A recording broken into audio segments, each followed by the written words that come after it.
ఒక మాట ఏంటంటే, ఈ సృష్టిలో మనిషిగా జన్మించడమే ఒక గొప్ప అదృష్టం. అందరూ బాధపడతా ఉంటాం.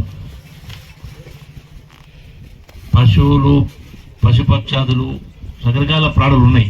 కానీ అన్నిటికీ మించినటువంటిది మానవ జన్మ, ఉత్కృష్టమైన జన్మ. అంటే భగవంతుడు మనకు ఆలోచన శక్తినిచ్చింది.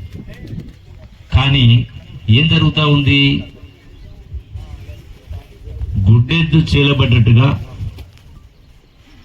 చదివేస్తే ఉన్నమతి పోయినట్టుగా అంబేద్కర్ ఆలోచనలు గాలి కొదిలేసి ఏది పడితే అది చేస్తూ ఉన్నాం, ఏది పడితే అది మాట్లాడుతూ ఉన్నాం. ప్రతి వ్యక్తి ప్రతి మాట మాట్లాడే ముందు, ప్రతి పని చేసే ముందు అంబేద్కర్ స్పృహకు రావాలి, ఆలోచన చేయాలి. ఎందుకోసమే ఇప్పుడు ఒక మాట అన్నారు, ఈ ప్రాంతంలో ఇక్కడ అంబేద్కర్ గారి యొక్క అంబేద్కర్ భవన్ కావాలి, స్థలం ఇస్తామన్నారు.